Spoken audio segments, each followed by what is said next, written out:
Muy bien, tengan muy buenas noches, estimados doctores.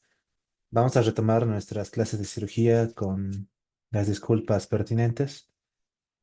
Y afortunadamente no nos vamos a retrasar mucho en nuestro cronograma. O sea, esta semana vamos a terminar de ver la parte de patología de estómago. Hoy viendo la parte de introducción. Mañana vamos a ver la parte de enfermedad ulceropéptica y vamos a finalizar el día viernes con el capítulo de abdomen agudo que hablaba sobre la úlcera péptica perforada.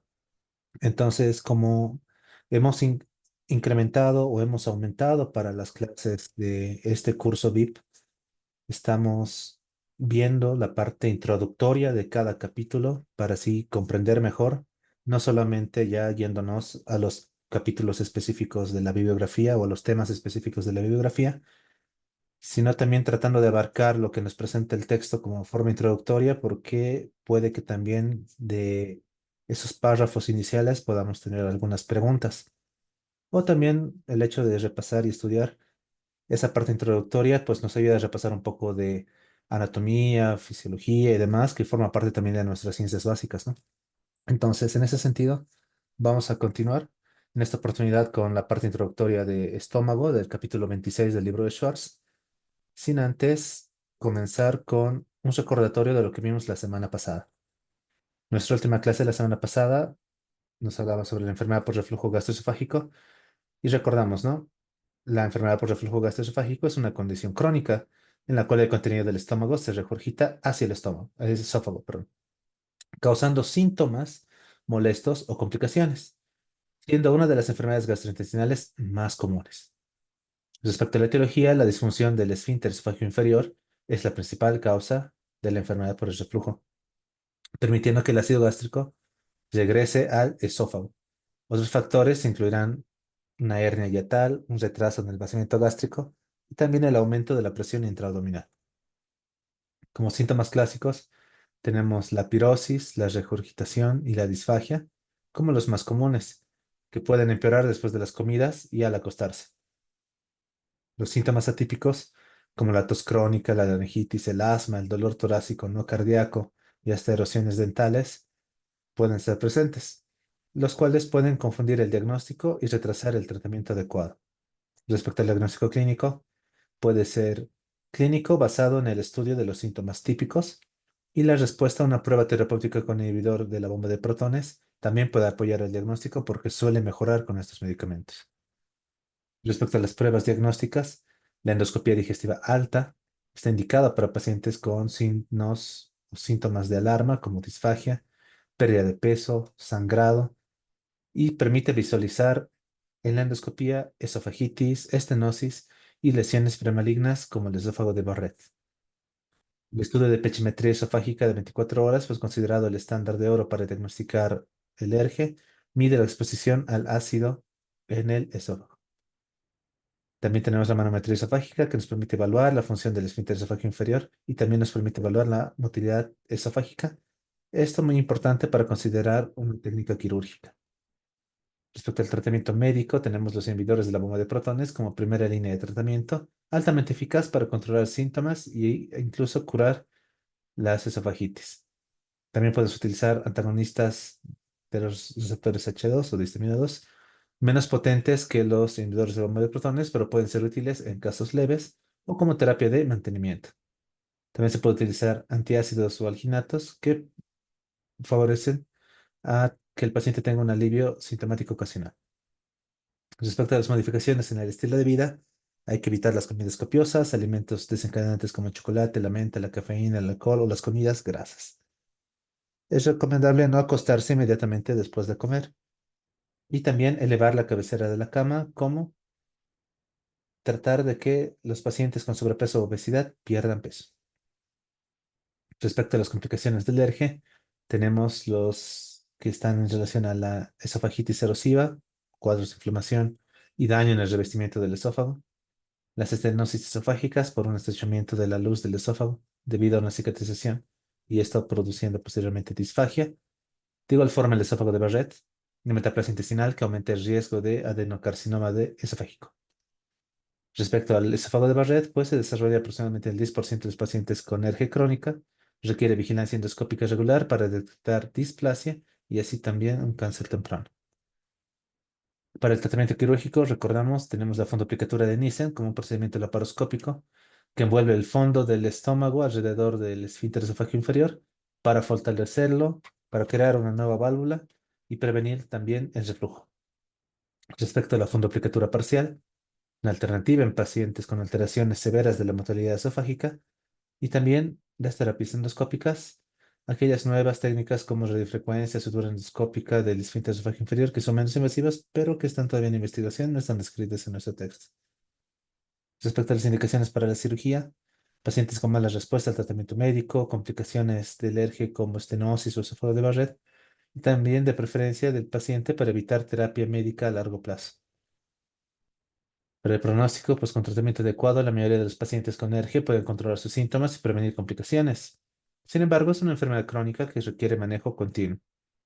Para el seguimiento, los pacientes con esófago de Barrett y aquellos con síntomas persistentes o recurrentes deben tener un seguimiento regular, con endoscopías y evaluación clínica. Para la educación del paciente, informar sobre la importancia de la adherencia al tratamiento, las modificaciones en el estilo de vida y el reconocimiento de los síntomas del alarma que requieren atención médica inmediata. Y bueno, recordamos que en nuestra última clase de la semana pasada no solamente vimos el ERGE, también vimos dentro del capítulo de ERGE otro tema de nuestra biografía que era las complicaciones metaplásicas o esófago de Barrett. Recordamos que el esófago de Barrett es una condición en la cual el epitelio escamoso normal del esófago distal es reemplazado por epitelio columnar metaplásico debido a la exposición crónica al ácido gástrico. La causa principal es el reflujo gastroesofágico crónico. La exposición prolongada al ácido gástrico provoca cambios en el revestimiento esofágico. Afecta aproximadamente al 10% de los pacientes con alergia y es más común en hombres caucásicos mayores de 50 años. Para el diagnóstico se realiza mediante endoscopia digestiva alta, donde se observan las lengüetas del epitelio columnar en el esófago distal. La biopsia confirma la presencia de metaplasia intestinal con células caliciformes. La clasificación de la displasia, pues vamos a tener esos casos sin displasia, con una displasia de bajo grado, con una displasia de alto grado y ya con datos de adenocarcinoma. Respecto al riesgo del adenocarcinoma como tal, el esófago de Barrett aumenta significativamente el riesgo de desarrollar el adenocarcinoma esofágico. El riesgo es mayor en pacientes con displasia de alto grado. Para el seguimiento y vigilancia, pues sin displasia, una endoscopia cada 3 a 5 años. De bajo grado, de 6 a 12 meses. De alto grado, cada 3 meses. O un tratamiento definitivo intentando evitar un adenocarcinoma. Tratamiento médico, pues tenemos los inhibidores de la bomba de protones para suprimir la producción de ácido gástrico y controlar los síntomas del ERGE. Y de igual forma, modificaciones del estilo de vida, incluyendo cambios dietéticos, la pérdida de peso y evitar alimentos desencadenantes de reflujo. Dentro del tratamiento endoscópico se puede intentar una ablación por radiofrecuencia, que es utilizada para eliminar el epitelio metaplásico y promover la regeneración de un epitelio escamoso normal, como también una resección endoscópica de la mucosa, una técnica REM, para remover áreas focales de displasia de alto grado o hasta adenocarcinoma temprano. El tratamiento quirúrgico tendría que ser de igual forma un intento de exéresis o extirpación, en este caso una esofagectomía, reservada para casos con adenocarcinoma o displasia de alto grado refractaria a un tratamiento endoscópico. Y entre las complicaciones, pues tenemos las estenosis esofágicas debido a la fibrosis, a la cicatrización, las úlceras esofágicas en la mucosa metaplásica que puede ocurrir en ese epitelio, y los datos de hemorragia, que si bien no es muy común, puede llegar a ser importante. Los factores de riesgo para la progresión, pues mientras más tardemos en controlar el reflujo, mayor factor de riesgo de progresión a adenocarcinoma tendremos, ¿no? Entonces dependerá de la duración y la severidad del reflujo, la longitud del segmento del epitelio de Barrett, de la mucosa de Barrett, y la presencia de displasia, ya sea de bajo grado o de alto grado. Para el pronóstico, la mayoría de los pacientes con esófago de Barrett no desarrollan adenocarcinoma. La vigilancia regular y el tratamiento adecuado pueden prevenir la progresión al cáncer. La prevención, pues, requiere un control efectivo del reflujo ácido mediante tratamiento con inhibidor de la bomba de protones, la modificación de factores de riesgo como el tabaquismo y la obesidad, y es importante la educación del paciente, ¿no? En el sentido de que debe informar sobre la importancia de la adherencia al tratamiento, la vigilancia endoscópica regular y el reconocimiento de síntomas de alarma como disfagia, pérdida de peso e incluso hemorragia. Muy bien. Entonces, eso respecto a lo que vimos la última clase de la semana pasada, cerró nuestro capítulo de patología de esófago. Hoy nos toca abordar ya patología de estómago y recordamos que como esta no se encuentra directamente en nuestra biografía, sino es la parte introductoria, vamos a saltarnos el caso clínico, vamos a reservarnos el caso clínico y las preguntas para nuestras clases de mañana y de pasado, donde vamos a tener un caso clínico justamente de la enfermedad úlcera péptica y también de una úlcera péptica perforada. Entonces, vamos a comenzar viendo lo que nos presenta el texto respecto al estómago. Y lo primero que nos dice, pues que de forma general el estómago almacena y facilita la digestión, tanto así como la absorción de los alimentos que son ingeridos y también ayuda a regular el apetito. Las enfermedades tratables del estómago son frecuentes y este último, pues el estómago como tal, es accesible y relativamente indulgente para la manipulación quirúrgica. O sea, es un órgano que nosotros podemos manejar de forma quirúrgica. Con el fin de proporcionar un diagnóstico preciso y un tratamiento racional, el médico, por tanto, debe comprender la anatomía gástrica, la fisiología e incluso la fisiopatología. El mismo texto dice, ¿no? Es necesario comprender los procesos mecánicos, secretores, endócrinos de la fisiología del estómago como sus funciones importantes para así poder identificar alteraciones en la fisiología y así conocer también o saber reconocer los trastornos o enfermedades gástricas, ya sean tanto benignas como malignas. Respecto a la anatomía, nos menciona, ¿no? Mm, lo que viene a ser las relaciones anatómicas y morfológicas de una anatomía macroscópica. Por tanto, comienza el texto mencionándonos que el órgano abdominal más proximal del tracto digestivo es el estómago. Por tanto, la porción unida al esófago se llama cardias. Pero eso es importante, ¿no? Nosotros no podemos confundir al cardias con el esfínter esofágico inferior, de que el cardias es esa zona. Pero la unión gastroesofágica es ahí donde se encuentra específicamente nuestra zona de alta presión del esfínter esofágico inferior. El mismo texto lo dice, ¿no? Tenemos el cardias y justo proximal en la unión gastroesofágica se encuentra recién el esfínter esofágico inferior. Acá, ¿vale? Al otro extremo tenemos el final del estómago, del antro, hacia lo que es el esfínter pilórico, píloro, y su unión al duodeno, ¿no? Entonces el estómago nace en el cardias y termina en el píloro. De igual forma, el texto nos menciona, ¿no? Tenemos la presencia del ángulo de His, que vendría a ser este ángulo, donde el fundus, fondo gástrico, se encuentra con el lado izquierdo de nuestra unión gastroesofágica. Luego también tenemos dos tipos de curvaturas. Una que en este caso vendría a ser medial, que es la curvatura menor, de menor extensión, que se va a encontrar fijada al hígado. Y luego tenemos una curvatura mayor, que es lateral, y que esta va a estar en relación al origen de nuestra epiplón mayor. Cuando el estómago de esta sección vertical cambia, gira hacia una situación más horizontal hacia el duodeno, es donde se origina lo que nosotros conocemos como antro pilórico. Y finalmente el píloro con el esfínter pilórico, que va a encargarse de controlar justamente el vaciamiento o el paso del contenido gástrico hacia el intestino delgado, hacia el duodeno. Justamente respecto a sus relaciones, nos menciona, ¿no? El estómago se va a relacionar con muchos órganos, desde el hígado, el páncreas, el mismo duodeno, incluso los riñones. Entonces, respecto al segmento lateral izquierdo del hígado, este suele cubrir anteriormente al estómago. Y al principio el estómago está unido al colon transverso por el epiplón gastrocólico, ¿no? Entonces, recordamos que tenemos nuestro colon transverso y el epiplón mayor se va a encargar de unir tanto la curvatura mayor del estómago como el colon transverso.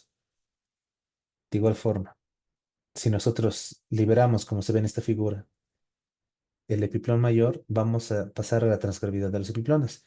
Y ahí vamos a encontrar que el estómago se encuentra por delante del páncreas y la bolsa mental, ¿no? Aquí, posterior al estómago, se encuentra entonces la bolsa mental del aumento menor y el páncreas. Eso es importante porque pancreatitis o colecciones pancreáticas, como pseudoquistes y demás, pueden crecer lo suficiente como para desplazar al estómago o alterar su capacidad de producir molestias gastrointestinales.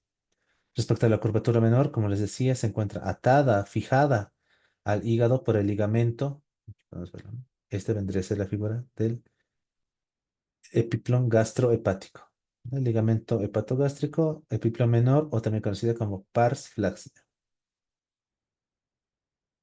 Respecto a la vascularización arterial y venosa, esto es muy importante cuando nosotros hablamos de la anatomía quirúrgica en el sentido de que aprovechamos que es una porción, o tal vez la porción más ricamente vascularizada del tubo digestivo.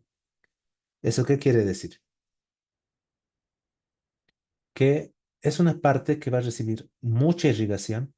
Estamos hablando de que cuatro arterias se van a encargar de formar dos sistemas de redes que se encargan de unidas producir una gran irrigación al estómago, pero que incluso cuando nosotros hacemos resecciones parciales del estómago y tenemos que hacer ligadura de hasta dos arterias de las cuatro, con esas otras dos arterias el estómago es capaz de no presentar datos de isquemia ni necrosis.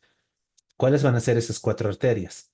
Primero vamos a tener las arterias gástricas izquierda y derecha, y luego las arterias gastropiploicas derecha e izquierda. Ambas van a formar, por ejemplo, las gástricas izquierda y derecha van a formar su red en la curvatura menor y las gastropiploicas derecha e izquierda forman su red en la curvatura mayor. Y van a ir presentando vasos cortos que se van dirigiendo directamente la mucosa, bueno, al tejido del estómago. Siendo así que la arteria gástrica izquierda se considera la arteria más grande del estómago, seguida de la arteria gastropiploica derecha, que vendría a ser la segunda más grande. Respecto al drenaje venoso, pues las venas que drenan el estómago son casi siempre paralelas a las arterias. Y en este sentido es importante recordar que las venas gástricas izquierda, o también conocida como vena coronaria gástrica, y la derecha van a drenar al sistema porta, ¿no? Nuestra vena porta. En cambio, la vena gastropiploica derecha va a drenar a la vena mesentérica superior y la vena gastropiploica izquierda va a drenar a la vena esplénica, que de igual forma va a dar origen a la vena porta. Respecto al drenaje linfático, tenemos esta figura del texto que nos muestra, ¿no? Los ganglios linfáticos son paralelos a los vasos sanguíneos y por tanto van a estar en relación a tanto los vasos arteriales como venosos. Y estos son importantes porque la patología neoplásica gástrica es importante, suele ser frecuente y el tratamiento, considerando la plasticidad que tiene el estómago para poder resistir tratamiento quirúrgico, manipulación quirúrgica, pues requiere entonces que también se haga un adecuado manejo del drenaje linfático. En ese sentido, es importante conocer que esos ganglios linfáticos se van a encontrar a lo largo de toda la irrigación del estómago.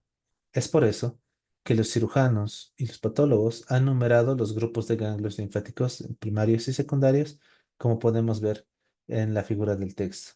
¿Esto por qué razón? Porque si bien podemos tener una neoplasia, ya sea a nivel del antro o ya sea a nivel corporal, y que se puede resolver, digamos, con una resección, tal vez con una gastrectomía total o con una parcial, de igual forma, la recomendación es realizar un vaciado o una extirpación adecuada de los ganglios linfáticos para así prevenir metástasis.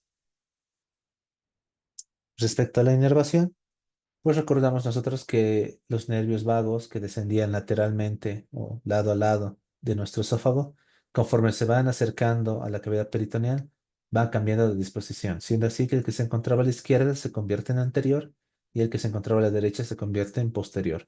Esta distribución de los nervios vagos se va a mantener en la cavidad peritoneal y va también a distribuirse de esa forma en nuestro estómago. Es por eso que el nervio vago izquierdo va a inervar la cara anterior y el nervio vago derecho va a dirigirse hacia la región posterior. En ese sentido, los nervios vagos proporcionarán la inervación parasimpática extrínseca, utilizando como neurotransmisor la acetilcolina. Recordamos nosotros que del nervio vago izquierdo vamos a tener de origen lo que se conoce el nervio de la Target, que va a dirigirse a la incisura angular, donde va a dar unos ramos finales, unos tres ramos finales que se conocen como, dice el texto, pata de cuervo, o algunos conocemos como pata de ganso. De igual forma, el nervio vago posterior da también un- una rama hacia el fundus posterior, conocido como nervio criminal de Gracie. Es importante porque, si bien no se realiza con mucha frecuencia actualmente, pero dentro de las primeras descripciones de cirugía gástrica y especialmente de úlcera gástrica, se encuentra descrito lo que vienen a ser las vagotomías. Y en ese sentido, pues las vagotomías o sección de los nervios vagos pasaban desde las tronculares, que al ser tronculares condicionaban a ciertas complicaciones al paciente, que eso lo vamos a ver ya en nuestra clase del día viernes, o se podían hacer selectivas o hasta altamente selectivas, ¿no? Actualmente la idea es hacer altamente selectivas y dentro de las selectivas, pues era muy importante reconocer esta anatomía de la inervación. ¿Por qué razón? Porque si no se hacía de forma completa, el objetivo no se alcanzaba. En general, llamado adelantándome un poco respecto al tratamiento quirúrgico, pues la idea es controlar la hipersecreción gástrica. Entonces, cuando no se conocía o no se conoce muy bien la anatomía de la inervación, puede dejarse este nervio o este ramo del nervio vago posterior hacia el fundus y mantendríamos, o sea, si no se secciona, si no se identifica y no se secciona, no podríamos resolver o no podríamos disminuir de forma satisfactoria la hipersecreción y por eso también se denomina nervio criminal de Gracie, porque no suele encontrarse de forma sencilla. Y Gracie, pues, es uno de los anatomistas cirujanos que hace mucho hincapié en la identificación de estos ramos. Respecto a los nervios vagos, pues su efecto en la secreción, en la función motora, el flujo sanguíneo y la citoprotección es importante. De igual forma, tendrían un efecto en el control del apetito, en la inmunidad y también en la inflamación de la mucosa. Eso dentro de lo que se conoce como inervación parasimpática. Si nosotros hablamos de la inervación simpática, pues tenemos que dirigirnos hacia la inervación de los nervios simpáticos extrínsecos al estómago que se originan en los niveles espinales de T5 a T10, que van a dirigirse hacia los nervios esplácnicos o van a conformar los nervios esplácnicos para llegar al ganglio celíaco. El neurotransmisor predominante de esta inervación simpática es la epinefrina. Respecto a la histología, y el texto hace mucho hincapié en la parte de histología y fisiología. ¿Por qué razón? Porque histológicamente podemos distinguir cuatro capas distintas de la pared gástrica, pero es que hay que reconocer que el estómago tiene una capacidad muy interesante de poder resistir el efecto del jugo gástrico, que es capaz de digerir el alimento, capaz de digerir o destrozar el alimento, pero tiene la capacidad de poder resistir ese efecto agresivo del ácido. Entonces, todo esto es gracias a su composición, especialmente de lo que nosotros conocemos como su capa mucosa y especialmente la mucosa y la submucosa. Tendremos entonces cuatro capas, la más profunda, la mucosa, seguida de la submucosa, seguida de una muscular propia y finalmente una serosa. Estas son imágenes del texto. Aquí tenemos un corte histológico con su adecuada tinción y aquí tenemos una figura esquemática. Respecto a la mucosa, pues la mucosa va a estar compuesta del epitelio, la lámina propia de ese epitelio, y tiene la capacidad de tener una propia muscular, que se conoce como muscularis mucosa. Posteriormente a esta muscularis mucosa tenemos la submucosa. Esta submucosa que se encuentra ricamente provista de vasos sanguíneos y también de fibras de colágeno, siendo que para una sutura, una reparación gástrica, es muy importante tomar en cuenta la submucosa porque va a permitir que nosotros podamos afrontar bien los tejidos gástricos. A este nivel vamos a tener también un plexo. el plexo mucoso autónomo de Meissner. Posteriormente vamos a tener la muscularis propia. Esta capa muscular propia está compuesta de tres diferentes capas musculares que se diferencian por la dirección de sus fibras. Estamos hablando de que vamos a tener una capa oblicua interna, una capa circular media y externamente una capa longitudinal. Todas estas capas son como prolongaciones de las capas que tenía también el esófago. De igual forma, esta capa muscular propia tendrá también su propio plexo. Estamos hablando del plexo mintérico de Auerbach y también vamos a poder encontrar ciertas células que también tienen una función de control de la contracción, es un control neuronal, que estamos hablando de las células intersticiales de Cajal.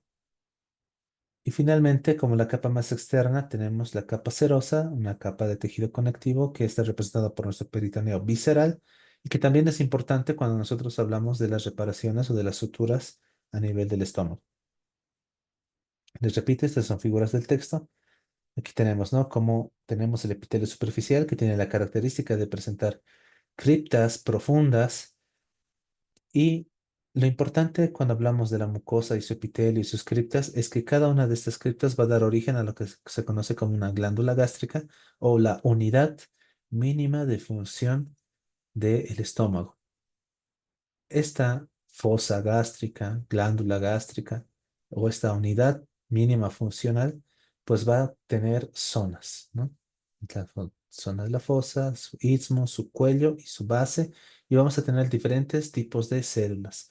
Desde las células de la mucosa superficial que se encuentran revistiendo toda la superficie del estómago, hasta lo que vienen a ser las células parietales, las células de la mucosa del cuello, las células principales y también células endócrinas. Entonces, cuando el texto nos habla de las células parietales del estómago, de la pared de esta glándula gástrica, pues tenemos tanto el tipo de célula, sus características histológicas, que eso faltaría en esta tablita, pero que me parece más importante hacer hincapié en las funciones principales de cada tipo de células. Respecto a estas células mucosas de la superficie y de las criptas, pues su función principal es la producción de mucoproteína y bicarbonatos neutros que forman un gel en la superficie luminal gástrica con la función de neutralizar el ácido clorhídrico. También tenemos las células de la mucosa del cuello, que son células progenitoras para todas las demás células epiteliales gástricas, una producción de glucoproteínas y también se encargan de la producción de los pepsinógenos 1 y 2. Tenemos también la célula parietal o célula oxíntica, como las células que se encuentran en esta figura, que se encargan de la producción del ácido clorhídrico, la producción del factor intrínseco y la producción también de bicarbonato. De igual forma tenemos las células principales. Estas células principales se encargan de la producción del pepsinógeno, ya sea 1, 2 e incluso de lipasa. También tenemos la célula mucosa cardiopilórica. Esta célula mucosa cardiopilórica se encarga de la producción tanto de glucoproteína y producción de pepsinógeno. Algo importante es que todas estas células se encuentran en un recambio constante, como menciona cuando hablamos de estas células de la mucosa del cuello, como células progenitoras, en el sentido de que se ha descrito que existen células madre, ¿no? Células madre a ese nivel del estómago, que se encargan justamente de poder reemplazar de forma ávida, de reemplazar de forma oportuna, rápida, todas aquellas células que se van descamando, que se van eliminando, porque eso también forma parte de nuestra barrera de protección contra el ácido, que lo vamos a ver más adelante también. Otro punto importante que nos menciona el texto es que si bien cada una tiene su función principal, todas tienen la capacidad de poder producir bicarbonato. Esto también es muy importante porque justamente el bicarbonato va a servir para proteger del efecto ácido del ácido clorhídrico luminal o externo. Finalmente aquí tenemos, de igual forma en el texto, las células endócrinas con un espacio, porque las células endócrinas las vamos a tener en una tablita más adelante, en una figura, ¿no? Teniendo principalmente tres tipos de células endocrinas del estómago y también la producción de diferentes hormonas gástricas. Esta figura del texto lo que hace es presentarnos de forma esquemática las características de las principales células gástricas. Por ejemplo, de este lado tenemos lo que viene a ser las características de una célula parietal, en la cual podemos ver, ¿no? Como célula parietal, aquí ya podemos ver las mitocondrias. Una gran cantidad de mitocondrias porque requieren mucha energía. Y aquí recordamos, ¿no? Células parietales, veamos. Oxíntica parietal que se encarga justamente de la producción del ácido clorhídrico y que la producción de este ácido clorhídrico requiere una alta concentración de energía. Lo vamos a ver más adelante cuando hablemos de fisiología, pero justamente esta célula se caracteriza porque tiene estas abundantes mitocondrias que se van a encargar de producir energía para poder realizar la producción del ácido clorhídrico. En contraparte, tenemos esta otra célula parietal del estómago. Nosotros hablamos de células parietales en el sentido que van a formar parte del revestimiento de nuestra glándula, pero esta imagen corresponde a la estructura de una célula principal o oxíntica. Es muy diferente. Aquí más bien lo que nosotros tenemos es estas como vacuolas, ¿no? Y estas como simógenos, ¿no? Gránulos simógenos. Y importante, nuestro aparato de Golgi. Nuestro aparato de Golgi y de igual forma lo que viene a ser nuestro retículo endoplasmático, que nos va a permitir entonces reconocer que esta célula se encarga de una producción proteica importante. Entonces recordamos que nuestra célula principal se va a encargar justamente de producir pepsinógenos. Estamos hablando de enzimas, de estas enzimas pepsinógenos uno y 2 que van a dar origen a la pepsina y de igual forma a la lipasa, ¿no? Entonces, esta figura o estas figuras del texto lo que hacen es presentarnos las diferencias estructurales histológicas de los diferentes tipos de células porque se encuentran especializadas para la función para la cual han sido diseñadas. Y respecto a las células endócrinas, les decía, ¿no? Aquí mismo, cuando hablaba esta tablita, que es una tabla del texto, nos habla de las células endócrinas, nos dice ver figura número 2611 o figura 11 del capítulo 26, que es justamente esta, ¿no? Que nos dice que nosotros vamos a tener principales tres tipos de células endócrinas y que van a cambiar de presentación o de concentración respecto a dónde se encuentran, ¿no? Si nos encontramos en una mucosa oxíntica, vamos a tener mayor prevalencia de estas células SL, que quieren decir las células enterocromáfinas, que se encargan de la producción de histamina, seguidas de estas células tipo D, que se encargan de la producción de somatostatina, y luego tenemos las células G, que se encargan de la producción de gastrina, que estas van a ser más presentes en lo que viene a ser la mucosa pilórica. Entonces, estas vendrían a ser las tres principales células, ¿no? Las células D, las células enterocromáfinas y las células G, productoras de somatostatina, histamina y gastrina. Aunque si bien estas no son las únicas células, o, perdón, las únicas hormonas que produce el estómago, más adelante en fisiología vamos a ver cuáles son las hormonas que produce el estómago, pero las más representativas son estas tres. Justamente, respecto a la fisiología, pues vamos a determinar la fisiología dividida en dos partes importantes, ya que el estómago se va a encargar de almacenar los alimentos, facilitar la digestión a través de una variedad de funciones. Estamos hablando de una función secretora y de una función motora. Respecto a las funciones secretoras, tenemos que hablar sobre la producción del ácido, la producción de pepsina, de factor intrínseco, de moco y de las hormonas gastrointestinales. En cambio, la función motora estará dirigida al almacenamiento de los alimentos, hablando de su capacidad de relajación receptiva, de alojamiento, su capacidad de molido, de mezclado y también la capacidad que tiene para hacer un vaciamiento o un vaciado controlado, al igual que el mantenimiento o automantenimiento que realiza el estómago en los periodos entre las comidas o interprandial. Respecto a la parte de la fisiología encargada de la secreción ácida, nosotros podemos ver, ¿no? que el ácido clorhídrico en el estómago acelera la descomposición física cuando está en relación con la pepsina y también la descomposición bioquímica de los alimentos ingeridos. Tiene que haber todo un proceso de proteólisis, inhibe la proliferación también de patógenos porque ese ambiente ácido es agresivo para las bacterias y por tanto muy pocas bacterias van a poder proliferar. Es un ambiente que ayuda a inhibir esa proliferación de gérmenes patógenos.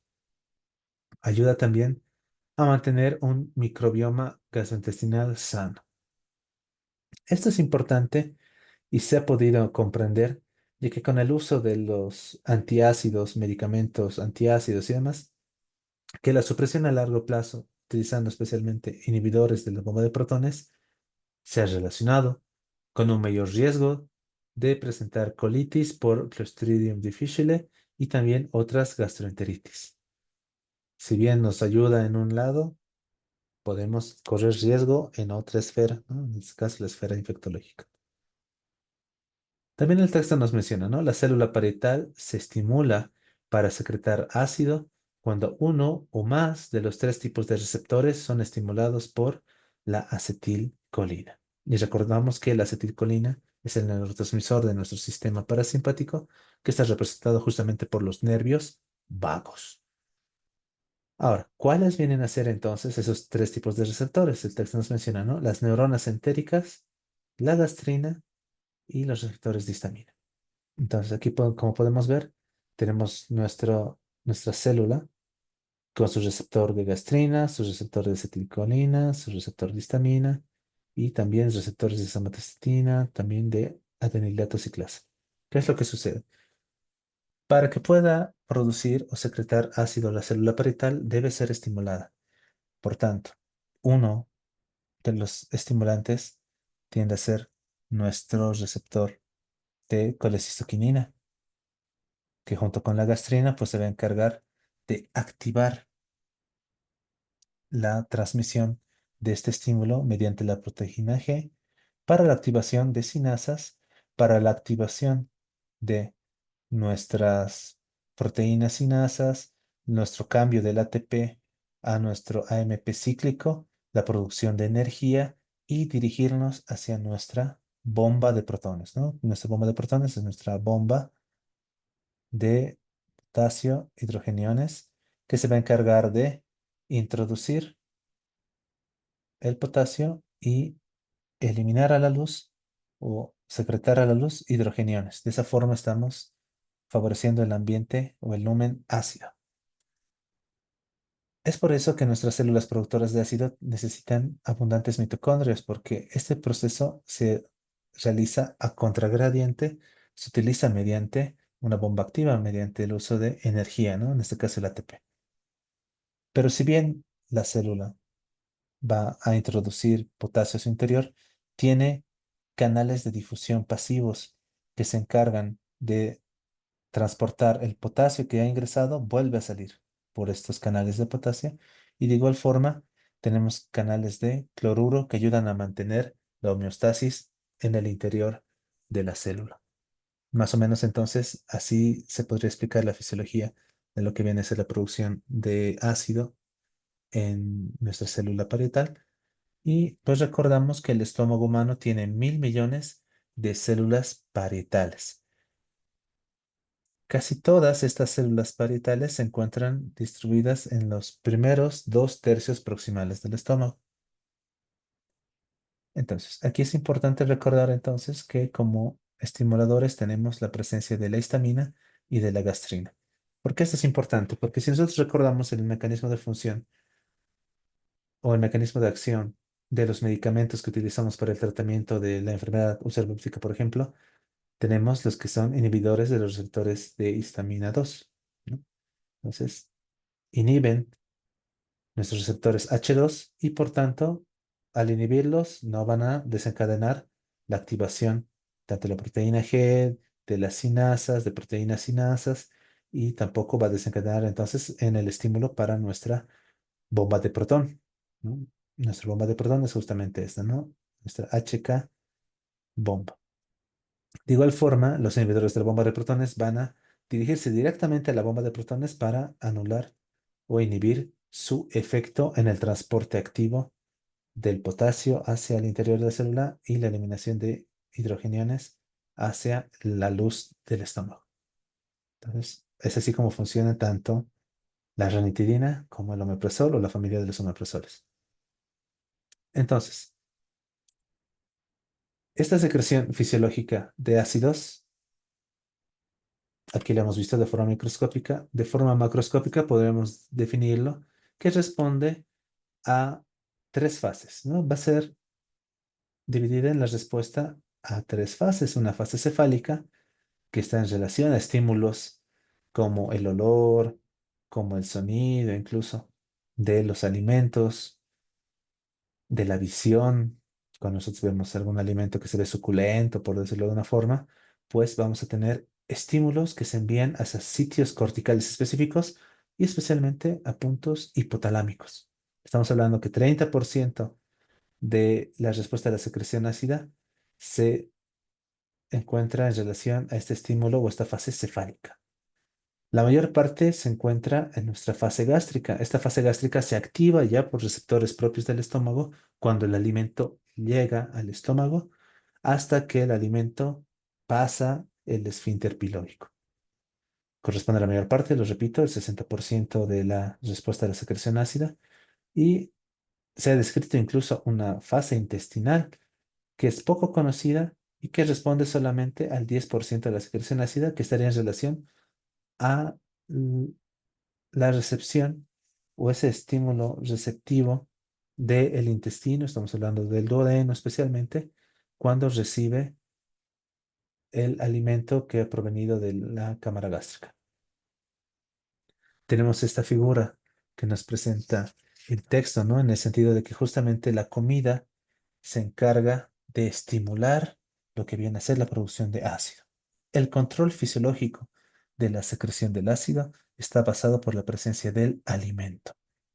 Este alimento lo que va a hacer es estimular las células G, nuestro nervio vago, y aquí tenemos un modulador. Nuestro modulador es la célula D. Esta célula D que se encarga de la producción de somatostatina.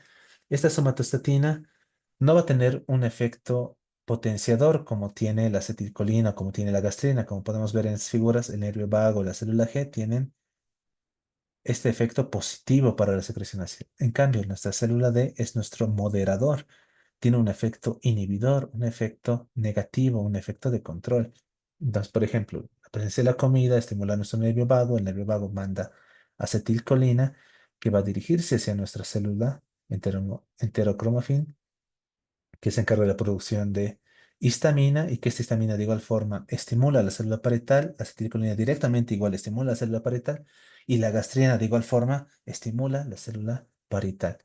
Pero no solamente estimula la célula parietal, también va a estimular o va a tener un efecto hacia nuestra célula D. Nuestra célula D que va a percibir ese efecto ácido o ese efecto de estimulación a la célula parietal y lo que va a hacer es va a empezar a producir somatostatina para controlarlo, para que esta producción de ácido a la luz del estómago no se descontrole. Es por eso que aquí tenemos, ¿no? Nuestro receptor de somatostatina hace otro tipo de proteína G que se va a encargar de inhibir nuestra bomba o nuestras proteínas sinasas, nuestro adenilato ciclasa que transforma el ATP junto con el aumento del AMP cíclico y demás para la energía, lo va a inhibir. Entonces, de esa forma también inhibe la activación o el efecto de nuestra bomba de protones. ¿Esto por qué es importante? Porque cuando hablamos de la somatostatina, la infección por el Helicobacter pylori aparentemente tiene una acción sobre nuestra célula D, tanto destructiva o incluso se podría decir que inhibe la activación de nuestra célula D y por tanto disminuye la somatostatina y por tanto el efecto ácido se vuelve como que en un círculo vicioso que favorece la hipersecreción gástrica, favorece la lesión de la mucosa y por tanto posteriormente los cambios que vamos a ver cuando hablemos de infección por Helicobacter pylori muy relacionado a nuestra enfermedad ulceropéptica. Pero bueno, les repito, como decía el texto al principio, Es muy importante conocer la parte de anatomía, de fisiología especialmente, junto con la fisiopatología, para poder entender cómo es que las enfermedades del estómago se originan, se manifiestan y cómo también nosotros podemos tratarlas. Entonces, habíamos visto esa parte de la secreción ácida, ¿no? Cefálica gastrointestinal, recordando que la secreción interprandial existe. No es mucha, estamos hablando de 2 a 5 equivalentes de ácido hidroclórico por hora, que esto representaría casi el 10% de la producción máxima cuando uno está durante la digestión. Pero existe, entonces existe esta secreción interprandial o entre las comidas que suele ser mayor en la noche. Cuando nosotros realizamos una vagotomía o un bloqueo continuo con medicamentos inhibidores de los receptores H2, como la ranitidina, por ejemplo, se reduce esta secreción interprandial entre un 75 a un 90%. De igual forma, el efecto estimulante del ácido de la gastrina está mediado en gran medida por la histamina, ¿no? Lo que hemos visto. La gastrina también va a estar en relación al estímulo de esta célula enterocromafin que se encarga de la producción de histamina. Y también tenemos el efecto que tiene la somatostatina, que inhibe tanto la liberación de histamina como también inhibe la liberación de gastrina y por tanto ayuda a controlar la activación de la célula parietal y así también inhibe, modera, controla la secreción de ácido. Como les decía, su función puede inhibirse debido a una infección por Helicobacter pylori. Eso respecto a lo que viene a ser la secreción de ácido como tal. Pero también hemos dicho que el estómago no solamente se encarga de la producción de ácido, también va a producir pepsinógeno. Entonces, el pepsinógeno, nosotros recordamos que va a ser como una cadena proteica que va a escindirse, que va a fragmentarse, dando origen a la molécula activa que viene a ser la pepsina. Y esta pepsina ya va a tener ese efecto enzimático para la digestión. Entonces, recordamos, ¿no? El estímulo fisiológico más potente es la ingesta de los alimentos. La acetilcolina es el mediador más importante que estimula la secreción de pepsinógeno, siendo la somatostatina aquella otra molécula, aquella otra hormona que se encarga de inhibir la secreción de pepsinógeno. Entonces, ¿quién estimula? La acetilcolina. ¿Quién inhibe? La somatostatina. Y vamos a tener dos tipos de pepsinógeno. El pepsinógeno 1, que se produce por las células principales en las glándulas productoras de ácido. Y el pepsinógeno 2, que se produce por las células principales y las células epiteliales superficiales productoras de moco. Ahora, este pepsinógeno, como les decía, se escinde, se fragmenta en la enzima pepsina, que es la forma activa. ¿Cómo sucede esta fragmentación? El pepsinógeno se fragmenta cuando alcanza o cuando se encuentra en un pH de 2,5 y posteriormente se inactiva cuando se encuentra frente a un pH mayor a 5. Esto respecto al pepsinógeno 1. El pepsinógeno 2 suele tener la misma reacción a valores de pH muy cercanos, ¿no? No varía mucho los valores de pH en los cuales se activa y también en los que se desactiva. Los niveles séricos de pepsinógeno 1 y 2 aumentan cuando uno está con una infección o con una gastritis por Helicobacter pylori. De igual forma, la infección prolongada por Helicobacter pylori puede conducir a gastritis atrófica, en el sentido de que existe una disminución de la proporción del pepsinógeno 1 y 2 porque existe pérdida de las células parietales y también existe hipergastrenemia por pérdida de células parietales y también por la hipocloridria. Respecto al factor intrínseco, entonces recordamos que las células parietales activadas secretan factor intrínseco además del ácido clorhídrico. Este factor intrínseco es importante para la absorción de la vitamina B12. ¿Por qué? Porque este factor intrínseco va a unirse a la vitamina B12 que se encuentra en la luz del estómago. Cuando nosotros comemos un alimento con vitamina B12, esta vitamina B12 se va a encontrar en la luz del estómago y no se absorbe por sí sola. Debe unirse al factor intrínseco y forma un complejo. Ese complejo se absorbe recién a nivel del ilion terminal. La deficiencia de vitamina B12 puede ser potencialmente mortal. Es por eso que pacientes con gastrectomía total o que tengan anemia perniciosa requieren suplementación. En condiciones normales se secreta un importante exceso de factor intrínseco. Es por eso que la medicación supresora de ácido, las que se encargan de inhibir el efecto de estas células parietales activadas, no parece que tenga una repercusión en la producción ni en la liberación de la vitamina, perdón, del factor intrínseco y su absorción con la vitamina B12. Afortunadamente, en otras palabras, el tomar los medicamentos antiácidos no tendría un efecto inhibidor en la producción ni en la liberación de nuestro factor intrínseco. ¿Por qué? Porque cuando se secreta en exceso. Bueno, eso respecto a lo que viene a ser nuestra secreción, tanto de ácido, de pepsinógeno, de factor intrínseco. Y ahora es importante hablar de nuestra mucosa gástrica, ¿no? Que conforma una barrera. Lo que les había mencionado, la resistencia duradera del estómago a la autodigestión por el ácido clorhídrico cáustico y también de la pepsina activa están en relación a la conformación de una barrera gástrica y a un efecto de citoprotección. Cuando estas defensas se rompen, es cuando empieza a producirse la ulceración.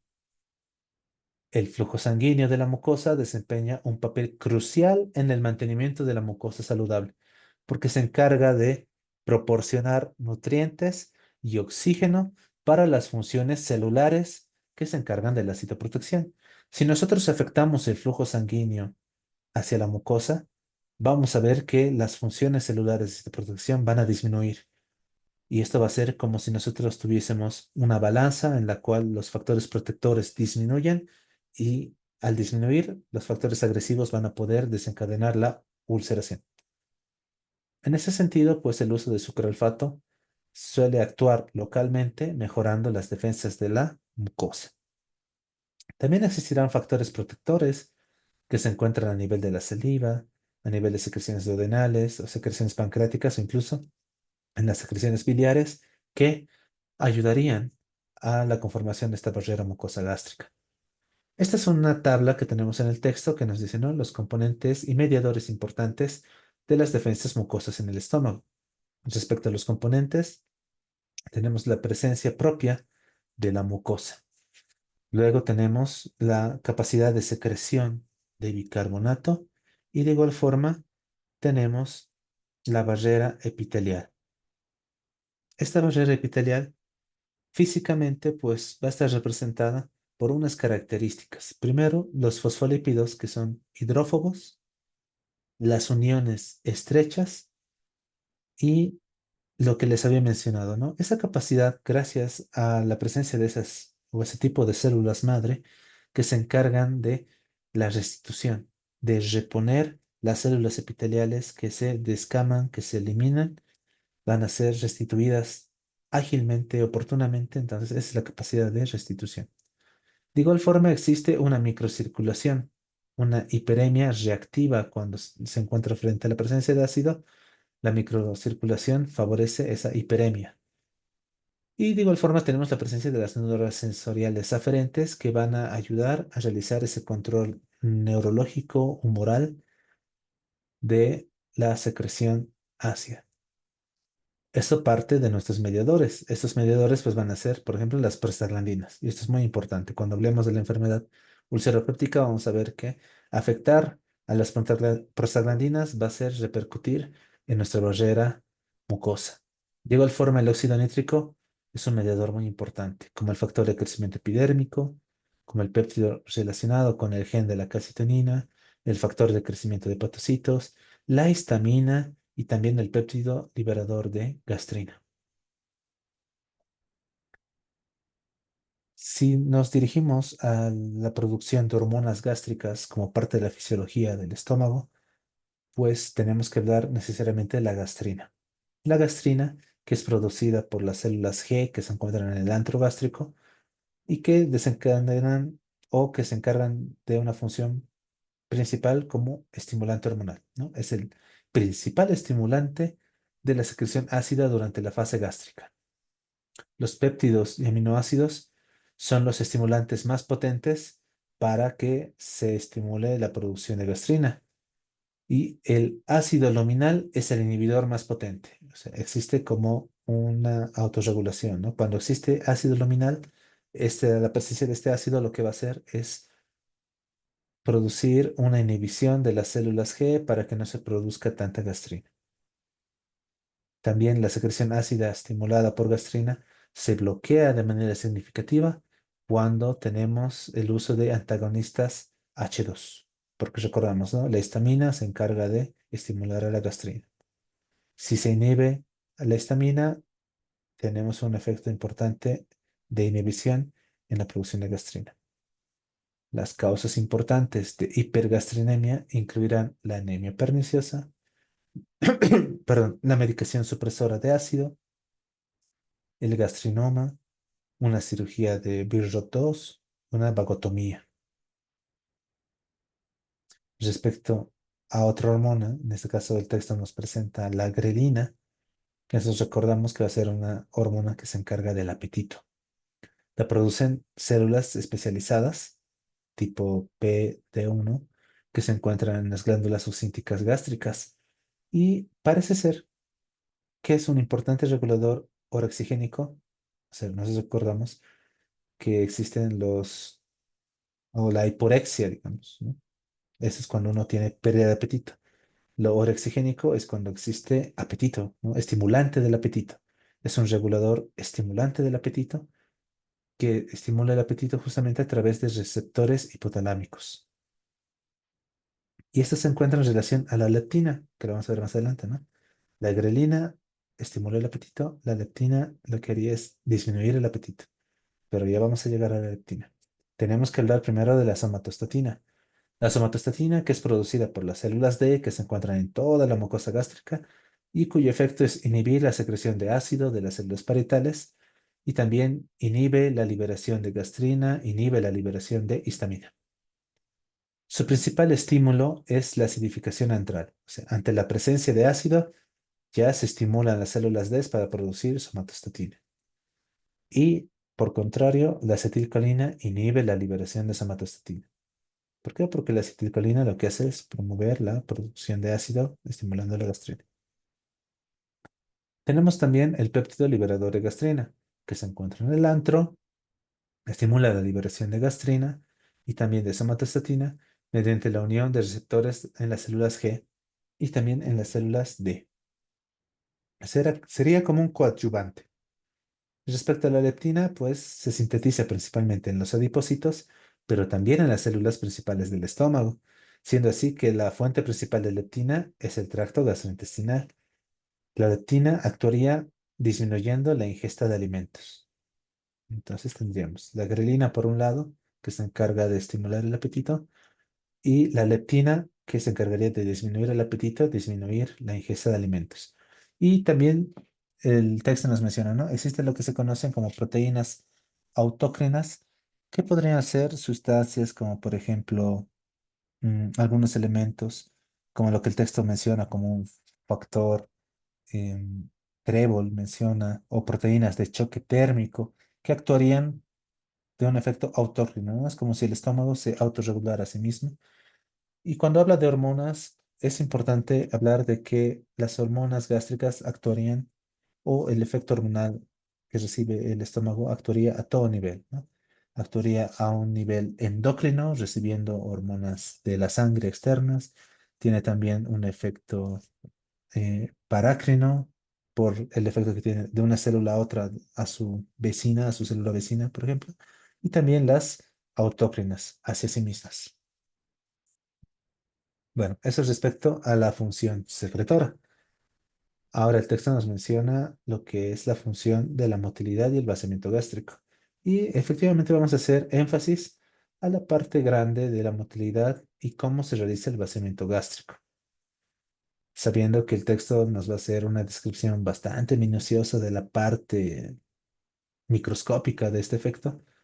que si nosotros nos ponemos a pensar en la parte de enfermedad ulceropéptica, pues no tiene mucha relevancia. Lo que sí es importante para la enfermedad ulceropéptica es conocer estos mecanismos de estimulación, de inhibición y los componentes de de la barrera mucosa y demás.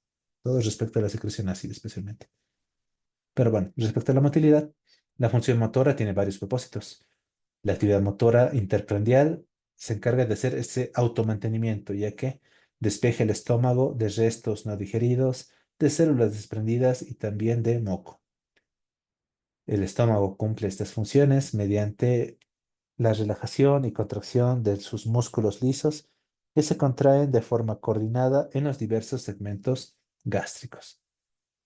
Esta figura del texto lo que hace es recordarnos lo que nosotros vimos en la parte de histología cuando hablábamos del sistema nervioso entérico y cómo teníamos nuestro plexo mucoso o submucoso de Meissner, cómo para la motilidad teníamos nuestro plexo entérico de Auerbach y cómo a su vez teníamos estas células intersticiales de Cajal. Todas estas que se encargan de unirse a nuestros nervios parasimpáticos, por ejemplo, el nervio parasimpático, el nervio vago, como también a nuestros nervios simpáticos, ¿no? Por medio de los ganglios, del plexo mentérico y nuestro ganglio celíaco especialmente. Entonces, todos estos se encargarán de estimular o inhibir la actividad muscular del estómago. Respecto a la motilidad gástrica segmentaria, pues el estómago proximal cumple la función del almacenamiento de los alimentos a corto plazo y ayuda también a regular el tono intragástrico basal. Esto podría estar en relación a lo que viene a ser el apetito, en el sentido de que la distensión gástrica ayuda a inhibir el apetito.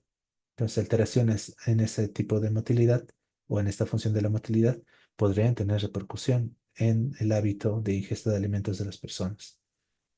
El estómago distal se encargará de mezclar y triturar la comida en el sentido de que puede hacer incluso movimientos de retropulsión, o sea, puede eliminar fragmentos de alimento y que al ser detectados por el duodeno pueden volver al estómago para continuar con su trituración, con su mezcla y con su digestión, siendo así que el píloro se abre de forma intermitente, permitiendo el vaciado medido de líquidos y pequeñas partículas sólidas hacia el duodeno.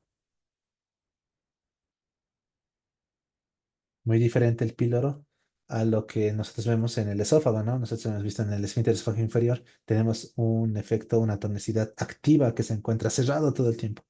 En cambio, el píloro vemos que de forma intermitente se va abriendo, se va cerrando, va permitiendo el vaciado medido de los alimentos y también en los periodos interprandiales, pues en ese periodo de mantenimiento o automantenimiento, pues ayuda también a eliminar restos no digeridos, células desprendidas, moco y demás, entonces no se encuentra completamente cerrado. Respecto al vaciamiento gástrico, pues es importante reconocer que el control del vaciamiento es complejo. En general, podemos decir que el vaciamiento de líquidos es más rápido en relación a los sólidos. Va a depender mucho de la osmolaridad, la acidez, el contenido calórico, la composición de nutrientes y también el tamaño de las partículas que vienen a ser características moduladoras del vaciamiento gástrico. De igual forma, la colecistoquinina inhibe el vaciamiento, tanto así como la leptina. ¿Por qué no está colecistoquinina? Nosotros recordamos, cuando tenemos el estímulo de alimentos grasos, se estimula la producción de colecistoquinina. Y es por eso que los alimentos grasos permanecen más tiempo en el estómago, requieren mayor tiempo de digestión y por tanto el vaciamiento se inhibe para que estos alimentos permanezcan más tiempo en el estómago.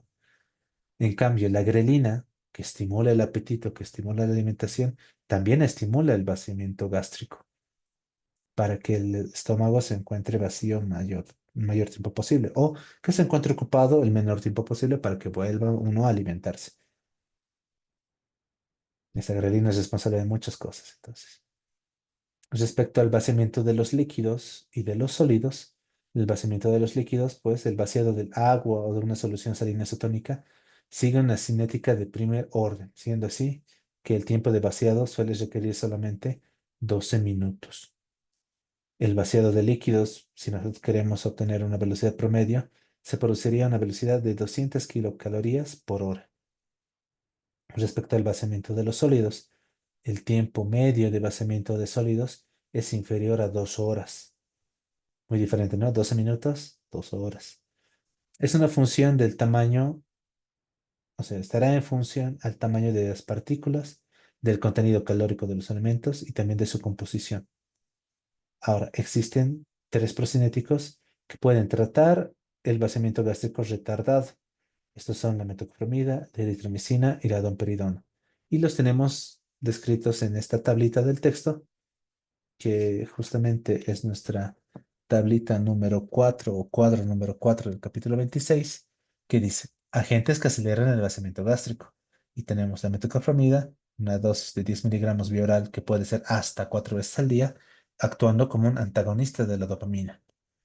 La eritromicina, que nosotros recordemos que es un antibiótico, pero también actuaría como un agonista de la motilina y que se puede utilizar en dosis de 25 miligramos vía oral hasta 4 veces al día, al igual que la domperidona, que se puede utilizar en dosis de 10 miligramos vía oral hasta 4 veces al día y actuaría de igual forma como un antagonista de la dopamina.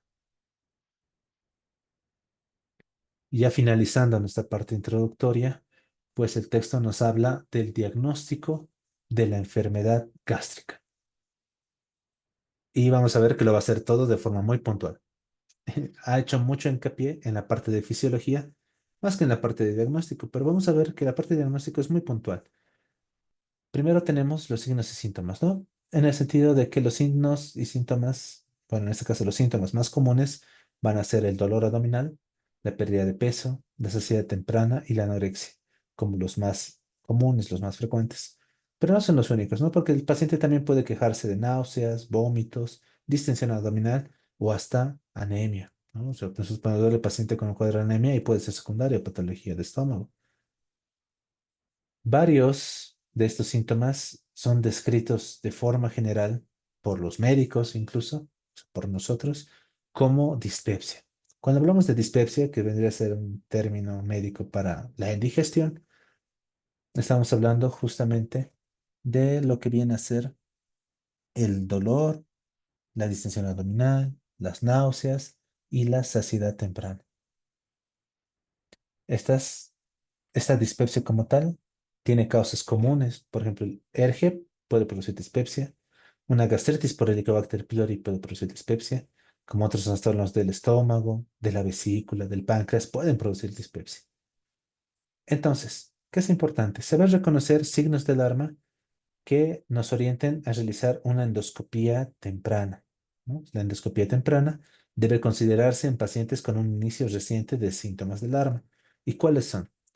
El texto nos presenta en el cuadro número 5 del capítulo 26 los síntomas de alarma que indican la necesidad de una endoscopía superior.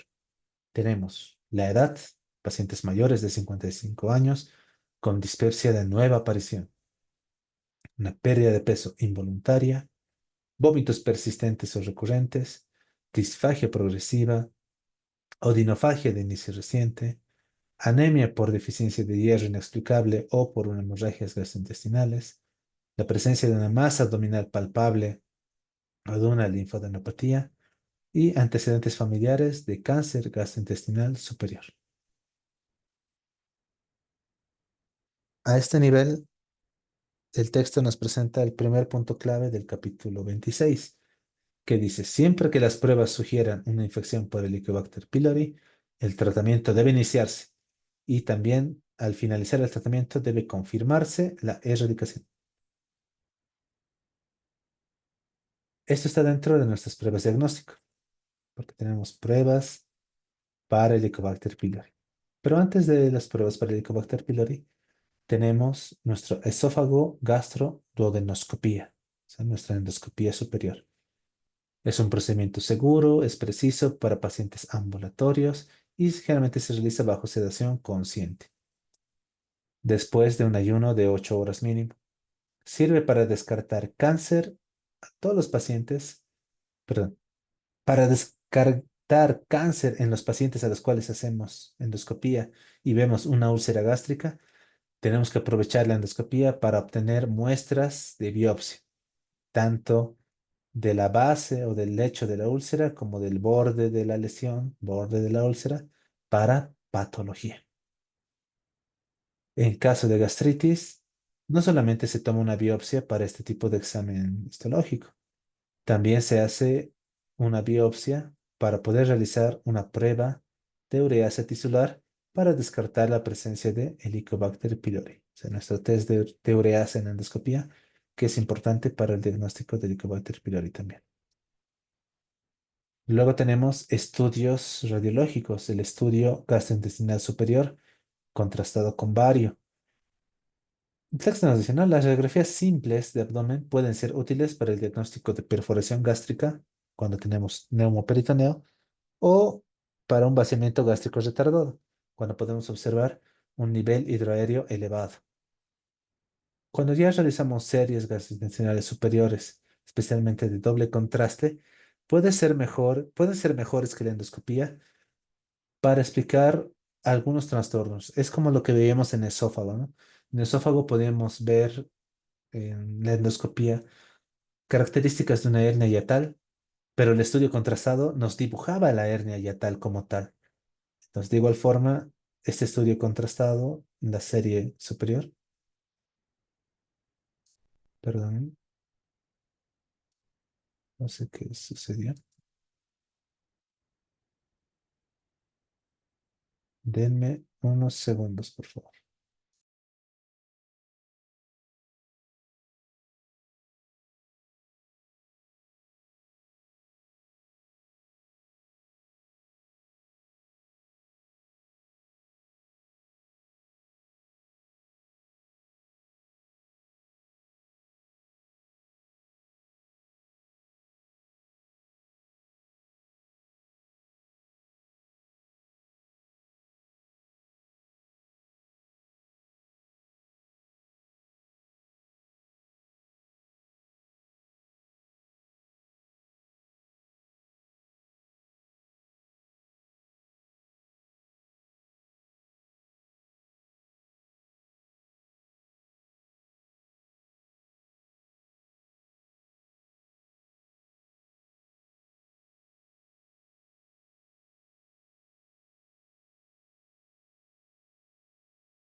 Muy bien.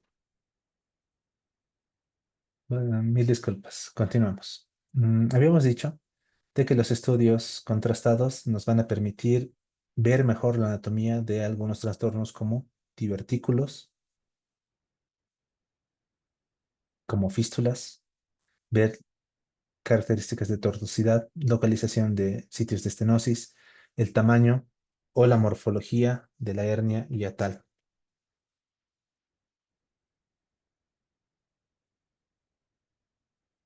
Y también tenemos lo que viene a ser la exploración con tomografía.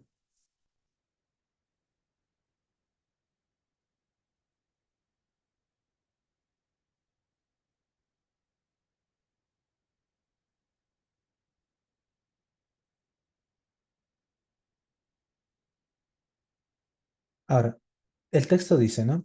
Mm, es importante reconocer que la tomografía y la resonancia magnética no van a ser estudios que nos colaboren mucho en el tema de la identificación de la mayoría de los trastornos gástricos, pero sí van a tener una utilidad. Van a ser útiles para la estadificación de pacientes con un tumor gástrico maligno. Entonces, esta es la figura que nos presenta el texto, en la cual vemos, ¿no? Los diferentes tipos de estudios que tenemos a disposición para hacer el diagnóstico de las patologías. Por ejemplo, en esta letra A, el texto nos menciona, ¿no? Tenemos un estudio contrastado de bario, en el cual podemos ver cómo se pinta una masa. Esta masa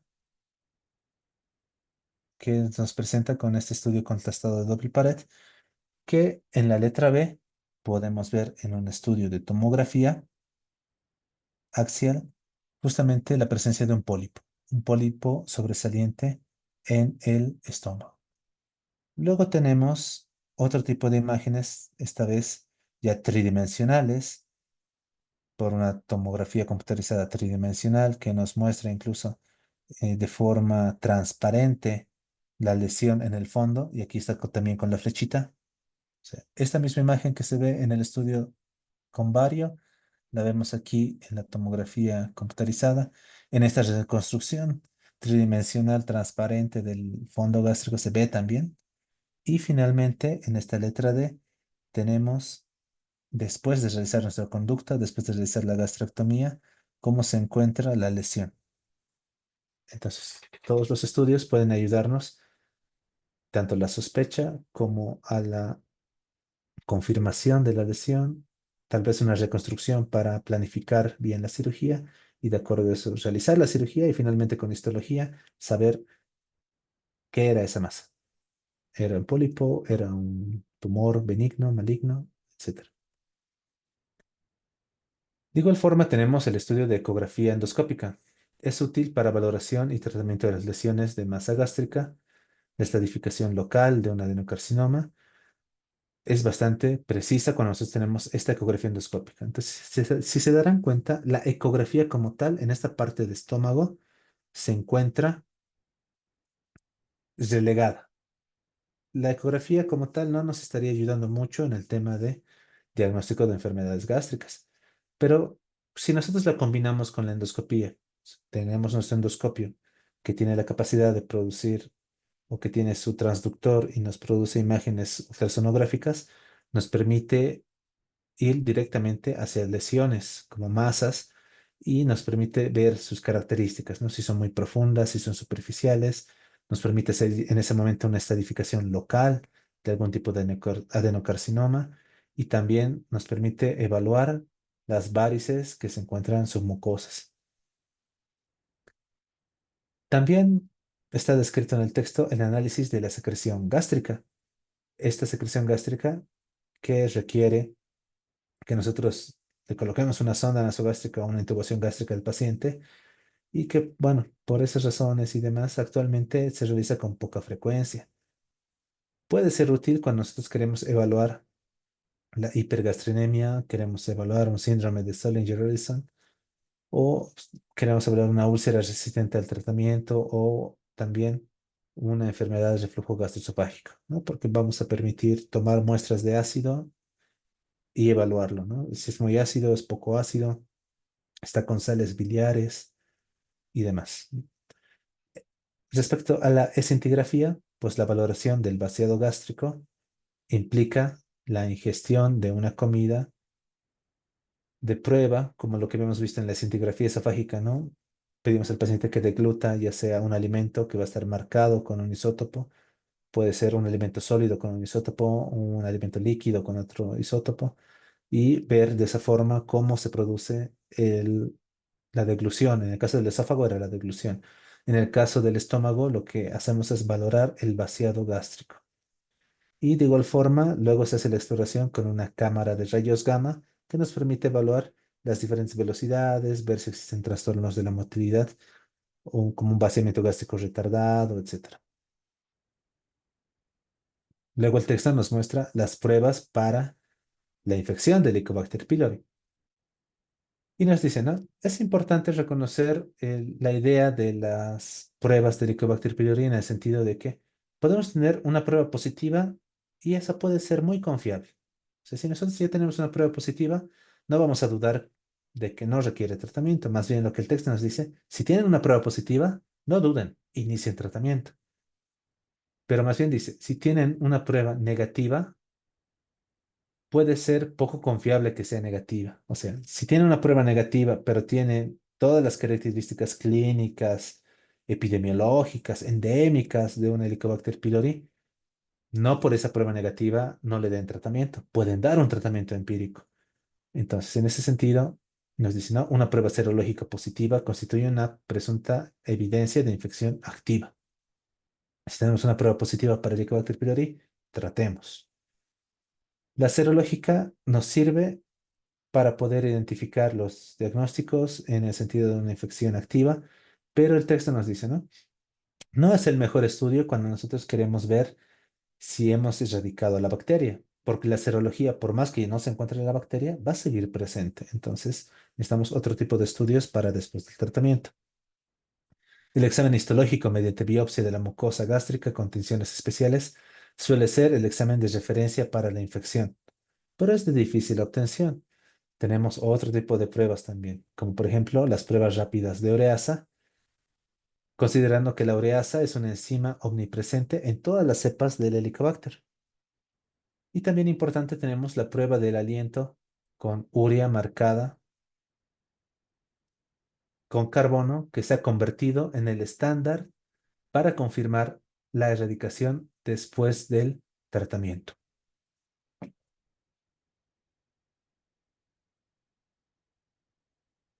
Entonces, ¿cómo funciona esta prueba de aliento con urea marcada con carbono? Es justamente esta prueba. Esta es la figura que nos presenta el texto. Deme un segundo, por favor. Esta es la figura que nos muestra el texto, en la cual podemos ver, ¿no? No es una prueba de aliento común y sencilla, sino que utiliza un marcado con carbono, en el cual podemos utilizar aquí, ¿no? Este marcado con carbono. Le vamos a dar al paciente a beber esa urea marcada con carbono. Lo bebe, esta urea tiene que reaccionar en el estómago a la presencia de la bacteria, a la presencia de la ureasa y convertirse en dióxido de carbono. Este dióxido de carbono, con este carbono marcado, va a pasar a la sangre, va a pasar al sistema respiratorio y se va a eliminar en el aliento.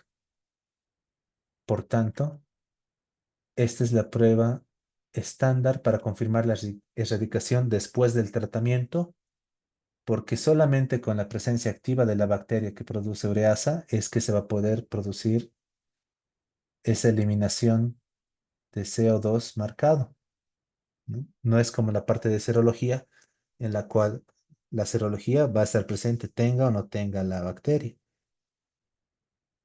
En cambio, el, en la parte de este test de ureasa, bueno, de urea marcada con CO2, si no hay la bacteria, no se va a producir este cambio químico y por tanto ese CO2 marcado no va a eliminarse por el aliento. También tenemos la prueba del antígeno fecal, que esta es una prueba sensible y que también es específica para una infección activa. O sea, si no tenemos presencia de bacterias a nivel del estómago, entonces no se van a poder eliminar por el intestino. Y entonces la prueba del antígeno también va a ser negativa. Entonces es específica para la infección activa.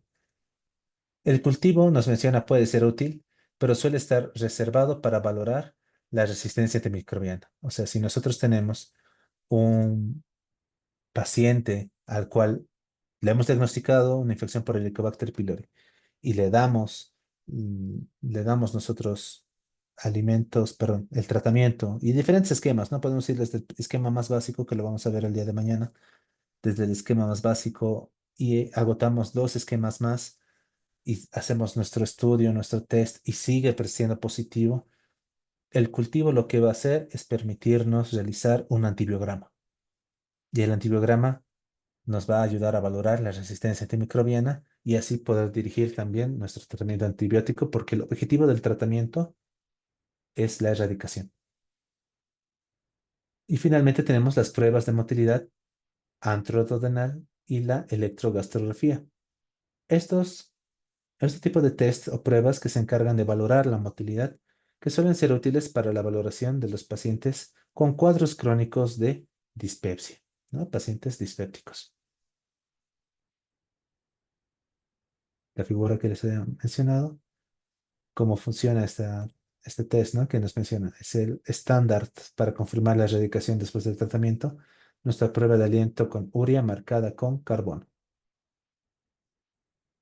Y esa es la parte introductoria que nos presenta el texto respecto a patología de estómago.